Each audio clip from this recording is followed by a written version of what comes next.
Gym में वजन उठाने को लेकर सेहत बनाने वाले लोग कई तरह की आशंकाओं से घिर जाते हैं। उन्हें कई बार समझ में नहीं आता कि सही क्या है, वजन कैसे और कितना उठाना चाहिए। स्ट्रेंथ ट्रेनिंग के बहुत सारे लाभ भी हैं। दूसरे फायदों के अलावा ये संतुलन बनाए रखने के लिए अच्छा है। जोड़ों के दर्द में ये मदद कर सकता है। उम्र बढ़ने के साथ साथ मांसपेशियों में जो ढीलापन आने लगता है उसे भी ये कम कर सकता है। वजन कम करने में भी ये मददगार हो सकता है। समस्या ये है कि कितना वजन उठाना चाहिए, इसे लेकर बहुत सारे परस्पर विरोधी सलाह और मशवरे हैं। पावर लिफ्टर कभी कभी कहते हैं कि भारी उठाओ वरना घर जाओ, जबकि दूसरी सलाह के मुताबिक हल्का वजन उठाने से मांसपेशियों को कसावट और आकार मिलता है। अब सवाल ये है कि हमें भारी वजन उठाना चाहिए या हल्का। कनाडा की मैकमास्टर यूनिवर्सिटी में प्रोफेसर स्टुअर्ट फिलिप्स के रिसर्च ग्रुप के साल 2016 के एक अध्ययन के मुताबिक हल्का वजन उठाकर आप उतना ही फायदा हासिल कर सकते हैं जितना आप भारी वजन उठाकर हासिल करना चाहते हैं। पहले तो ये सलाह थोड़ी समझ से परे लगती है, लेकिन फिर ये सवाल उठता है कि वो इस नतीजे पर कैसे पहुंचे। शोध के दौरान 49 वेट ट्रेनर्स के 2 ग्रुप बनाए गए और 12 हफ्तों का प्रशिक्षण कार्यक्रम शुरू किया गया। हर एक प्रतिभागी के लिए उन्होंने 1 रिपीटेशन मैक्सिमम या 1 RM रखा, यानी कि कोई शख्स कितना भारी वजन उठा सकता है।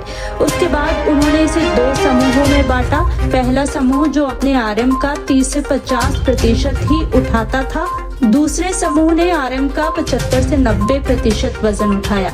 मुख्य बात ये थी कि हर एक समूह ने अपने अपने वजन को अपनी अपनी पूरी सीमा तक उठाया। दूसरे शब्दों में कहें तो उन्होंने तब तक उठाया जब तक कि उनमें और अधिक वजन उठाने की ताकत नहीं बची। असफलता का सामना किसी को भी करना पड़ सकता है। हल्का वजन उठाने वाले समूह ने भारी वजन वालों की तुलना में 20 से 25 बार भार उठाया, जबकि भारी वजन वाला समूह ये काम 8 से 12 बार ही कर पाया। मोटर यूनिट्स तंत्रिका द्वारा नियंत्रित मांसपेशी तंतु या मसल फाइबर के बंडल होते हैं। जब आप वजन उठाते हैं तो मांसपेशियों को सिकोड़ने के लिए मोटर यूनिट्स की जरूरत होगी। हर बार जब आप वजन उठाते हैं तो कुछ मांसपेशियां थक जाएंगी। अगली बार वजन उठाने के लिए ज्यादा मोटर यूनिट्स की जरूरत होगी। जल्द ही आपके पास मौजूद सभी मोटर यूनिट्स थक जाएंगी और यही वजह है कि आपकी मांसपेशियां वजन नहीं उठा पाएंगी। मैकमास्टर की स्टडी में जो बात सामने आई वो ये कि अलग अलग वजन उठाने के बावजूद दोनों समूहों में ताकत और मांसपेशियों में वृद्धि बराबर थी। दूसरे शब्दों में कहा जाए तो कम वजन अधिक बार उठाने और भारी वजन कम बार उठा पाने से कोई खास फर्क नहीं पड़ता। हाल ही में हुए शोध के निष्कर्ष इसी ग्रुप द्वारा की गई पुरानी स्टडी से मेल खाते हैं। अब सवाल ये है कि हम में से बाकी लोगों के लिए इसका क्या मतलब है। इसका मतलब ये है कि आप भारी वजन या हल्का वजन उठाकर भी नतीजे हासिल कर सकते हैं। शर्त ये है कि आप अपनी मांसपेशियों को सामान्य से अधिक काम करने दें। आपको नतीजे तक पहुंचने के लिए हमेशा तब तक वजन उठाते रहने की जरूरत नहीं है जब तक आप थक नहीं जाते। जरूरत है आपकी मांसपेशियां उससे अधिक काम करें जितना वो सामान्य तौर पर दिन भर में करती हैं। सेंट मेरी यूनिवर्सिटी ट्विकेनहैम के strength and conditioning coach Richard Plagrove सलाह देते हैं कि 1 से 10 के पैमाने पर जहां 10 बार भार उठाने से मांसपेशियां थक जाती हैं तो 7 से 8 बार इसे दोहराना ठीक रहेगा। अगर आपकी मांसपेशियां हफ्ते में 1 बार उस ओवरलोड यानी अतिरिक्त भार को महसूस कर रही हैं तो आपका शरीर उसे स्वीकार कर लेगा और मजबूत हो जाएगा।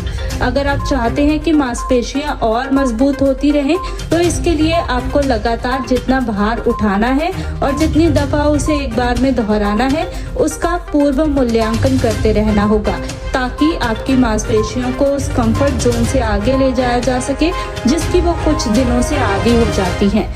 यदि आपको वेट ट्रेनिंग आसान महसूस होती जा रही है तो इसका मतलब है कि उस वेट लिफ्टिंग से बहुत ज्यादा फायदा नहीं हो रहा है। सबसे जरूरी चीज ये है कि आपके पास एक सुरक्षित वेट प्रोग्राम होना चाहिए, इसलिए आपको इसे शुरू करने से पहले एक प्रशिक्षित व्यक्ति की आवश्यकता है। लेकिन जब तक कि आप पावर लिफ्टर या बॉडी बिल्डर नहीं बनना चाहते तब तक कितना अधिक भार उठाना है और उसे कितना दोहराना है वाले चक्कर में ना पड़े।